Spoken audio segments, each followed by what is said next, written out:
High বন্ধুরা, তোমরা কেমন আছো? আশা করি তোমরা খুব ভালো আছো।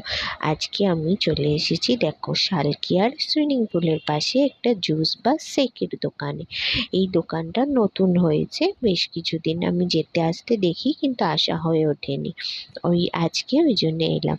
এই দোকানটার ঠিক হচ্ছে ইন্ডিয়ান ব্যাংকের উল্টো দিকে এই দোকানটা। দোকানে 50 টাকায় যে গ্লাসটা শেক দিচ্ছে, খুব ভালো। আমি নিয়েছিলাম অরিও শেক। এখানে নানান রকমের শেক পাওয়া যায়। তোমাদের জন্য দেখবে প্রথমেই আমি মেনু কার্ডের ভিডিও দিয়ে দিয়েছি। হ্যাঁ, ছোট গ্লাসটা 50 টাকা, মাঝারিটা 70, আর বড়টা 120 টাকা। কিন্তু 50-এর গ্লাসটা খেলেই তোমার একজনের ইনাফ, খুব ভালো। আমি তো খেয়েছিলাম অরিও শেক, তার টেস্টটা ছিল দারুণ। আর দেখো কত সুন্দর সাজানো। তোমাদের জন্য এই ভিডিওটা নিয়ে এলাম। একবার শালকিয়ার কাছাকাছি থাকলে একবার গিয়ে দেখতে পারো, তোমাদেরও ভালো লাগবে।